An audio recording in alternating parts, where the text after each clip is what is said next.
কিন্তু আপনাদের কাছে অন্য কিছু চাই না, শুধু একটা শেয়ার এবং সাবস্ক্রাইব আর ফলো। আপনারা তো ভিডিওগুলো দেখেন, অন্যদেরকেও ফলো করেন বা শেয়ার করেন ভিডিওগুলা দেখার পরে।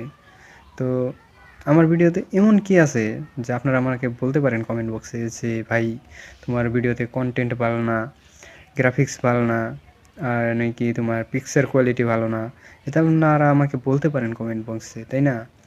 তো প্লিজ একটু দয়া করে ভিডিওগুলো শেয়ার করবেন, আরও যাতে আমি ভালোভাবে ভিডিও বানাইতে পারি, আরও আপনাদের মনোরঞ্জন দিতে পারি। তো প্লিজ একটু সাবস্ক্রাইব করে দেবেন, শেয়ার করে দেবেন এবং কি ফলো করে দেবেন চ্যানেলটা। আশা করি। ধন্যবাদ। আসসালামু আলাইকুম সবাইকে। শুভ সকাল, গুড মর্নিং, সুপ্রভাত। আমি যে ভিডিওগুলো বানাই ওইগুলোতে কিন্তু আপনারা দেখেন এবং কি শেয়ার করেন না, ভিডিওগুলো ফলো করেন না, লাইকও করেন না।